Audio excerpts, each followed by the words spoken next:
Oke, bismillahirrahmanirrahim. Assalamualaikum warahmatullahi wabarakatuh. Halo teman-temanku semua, gimana kabarnya yang menonton video ini semuanya? Semoga selalu sehat dan kita semua terhindar dari wabah COVID-19.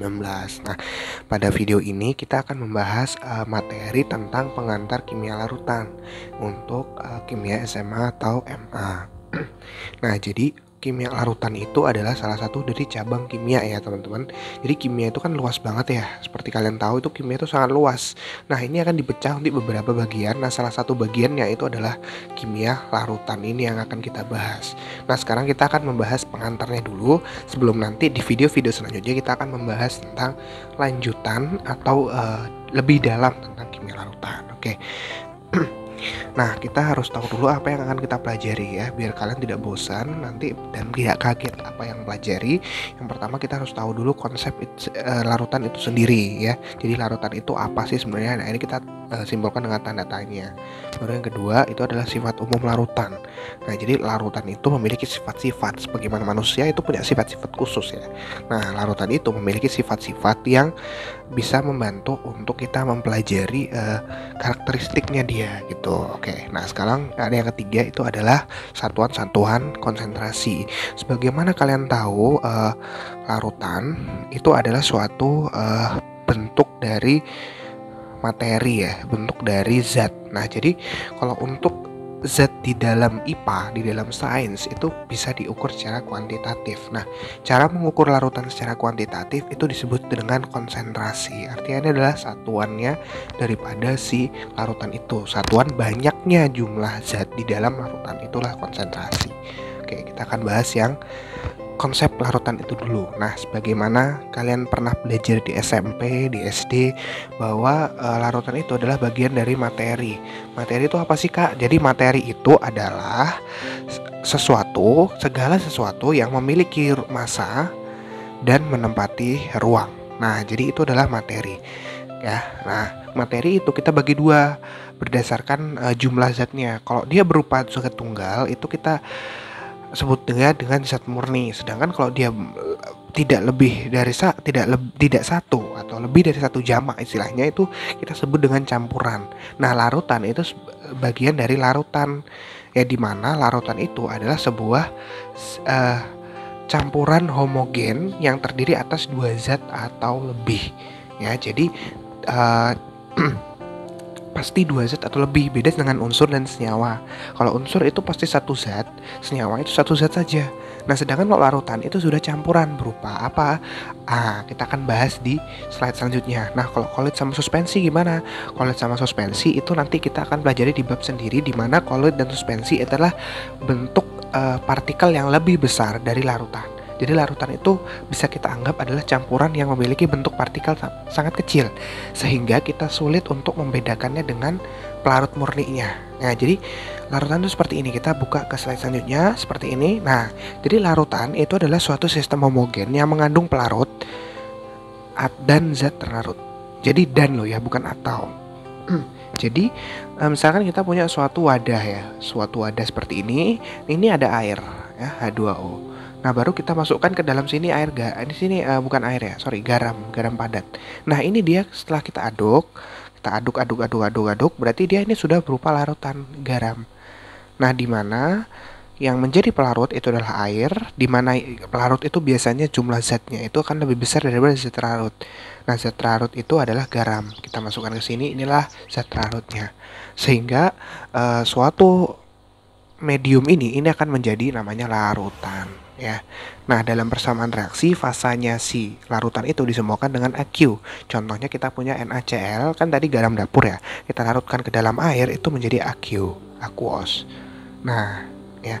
Nah, jadi bedanya sama koloid sama suspensi itu gimana? Kalau mungkin kalian pernah lihat larutan garam. Apakah kalian itu melihat kristal-kristal garam di dalam air sini setelah kalian aduk itu merata? Tidak kan? Nah, artinya larutan itu dia tidak bisa kita lihat zat terlarutnya. Ini nggak bisa kita lihat secara makroskopis. Harus kita lihat dengan mikroskop elektron. Karena dia sudah membentuk namanya, nanti kalau kalian belajar elektrolit namanya ion-ion. Nah, sedangkan kalau misalkan suspensi dan koloid itu masih bisa dilihat dengan mata telanjang atau makroskopis, itu bisa. Jadi itulah bedanya dari larutan dan suspensi koloid. Nah, gitu akan kita pelajari di bab sendiri. Oke, selanjutnya itu adalah sifat-sifat umum larutan. Jadi larutan itu memiliki sifat-sifat. Yang pertama, ini sifat-sifat yang akan kita pelajari di SMA secara full nanti di kelas 10 sampai kelas 12. Yang pertama itu adalah sifat penghantar listrik, atau ini nanti dikenal dengan daya hantar listrik ya, daya hantar listrik, sehingga menimbulkan namanya elektrolit, non elektrolit, dan lemah dan kuat ya, elektrolit lemah dan kuat, dan non elektrolit. Nah, selanjutnya yang kedua ini adalah sifat asam basa. Jadi kalau kita tahu bahwa di dunia ini ada yang namanya asam ya, senyawa asam, contohnya kita punya asam cuka. Nah, itu kenapa bisa asam? Nah, nanti kita akan pelajari. Baru basa itu contohnya deterjen. Nah, itu kenapa bisa bersifat basa? Nah, karena dia kalau di dalam air dia akan mengion seperti apa. Nah, itu nanti akan kita pelajari di sifat asam basa larutan. Nah, ini akan berhubungan dengan kesetimbangan. Jadi kalau kalian belum belajar kesetimbangan, itu akan sulit untuk memahami kenapa suatu zat bisa bersifat asam ataupun bersifat basa. Maka kita akan pelajari dulu kesetimbangan di SMA, di beberapa video ke depan. Baru nanti kita akan bahas dengan sifat asam basa. Nah, baru yang ketiga adalah sifat jenuh dan tak jenuh. Mungkin kalian pernah ngelihat larutan yang ada yang endapan kecil-kecil gitu ya. Contohnya kita misalkan punya endapan garam di sini, itu bisa. Jadi suatu zat itu bisa mengendap. Suatu zat larutan itu bisa mengendap. Biarpun kita bilang tadi dia secara mikroskopis, tapi setelah dia melewati suatu titik tertentu, dia bisa saja menjadi larutan jenuh sehingga dia akan mengendap. Nah, gitu. Baru yang keempat adalah sifat koligatif. Ini sifat yang paling mudah karena ini berhubungan dengan materi kalian di SMP. Mungkin kalian pernah belajar titik didih, titik leleh, baru tekanan osmosis ya di biologi, dan difusi mungkin. Nah, ini berhubungan dengan ini ya, berhubungan dengan sifat koligatif larutan. Nah, jadi larutan itu memiliki sifat yang bergantung dengan jumlah zatnya, bukan jenisnya gitu. Nah, oke. Kita akan lanjutkan ke slide selanjutnya. Nah, satuan-satuan konsentrasi. Nah, ini adalah cara menghitung ya. Satuan, karena kita berhubungan dengan satuan, maka dia berhubungan dengan cara menghitung kuantitas zat di dalamnya. Zat dalam larutan. Nah, biasanya yang paling umum itu adalah satuannya adalah molalitas, dan fraksi mol.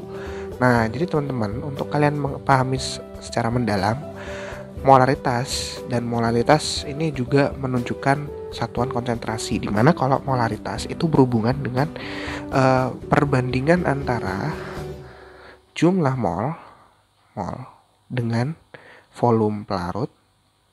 Ingat ya, pelarut. Jadi banyaknya mol, banyaknya zat per liter pelarut, itu bisa didefinisikan seperti itu.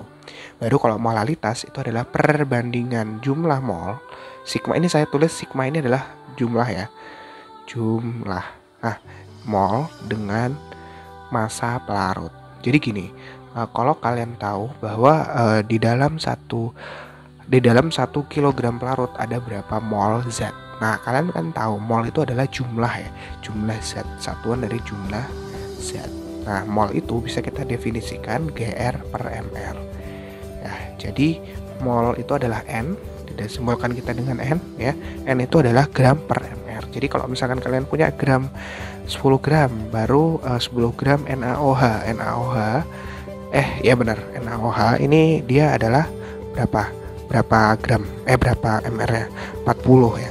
40. Nah, mR 40 berarti kita tinggal cari mol sama dengan gramnya adalah 10 per mR NaOH 40. Kita coret dari N sama dengan 0,25 ya.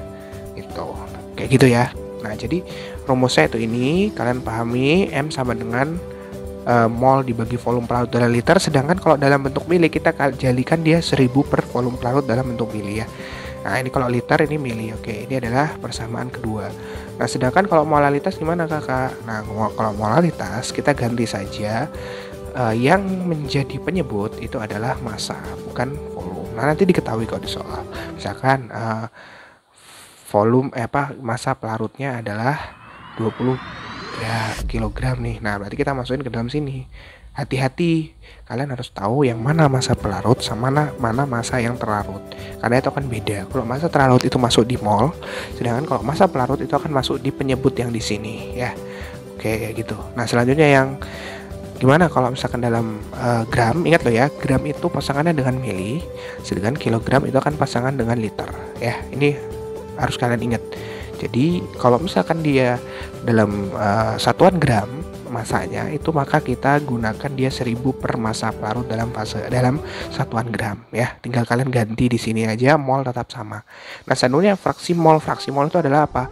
Fraksi itu artinya bagian ya. Fraksi itu adalah bagian.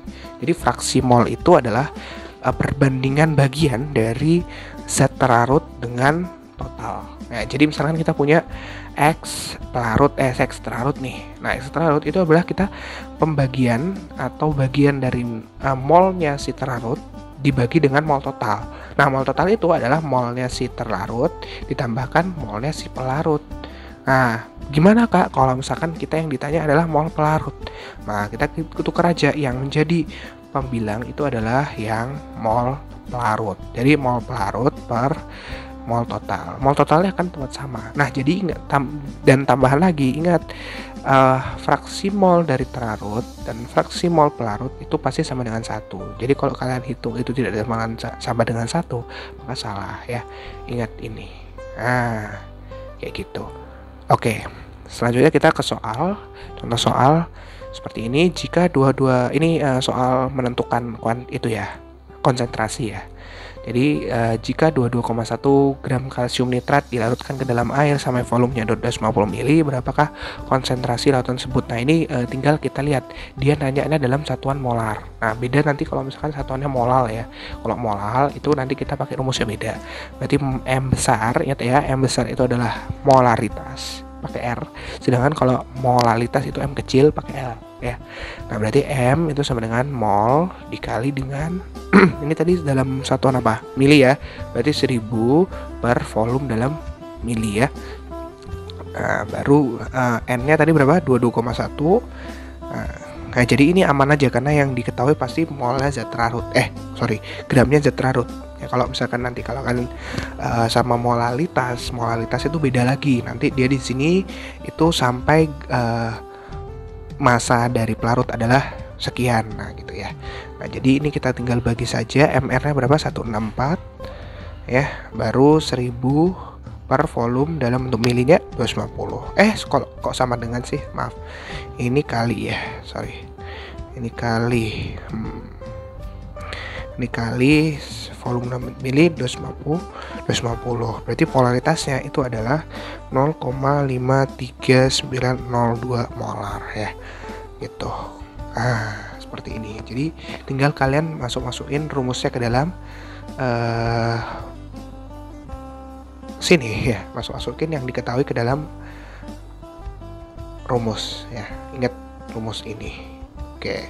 Nah, mungkin ini yang dapat saya sampaikan di video kali ini. Semoga dapat bermanfaat. Jangan lupa di like, di share, dan di komen ya teman-teman. Oke, terima kasih. Wassalamualaikum warahmatullahi wabarakatuh.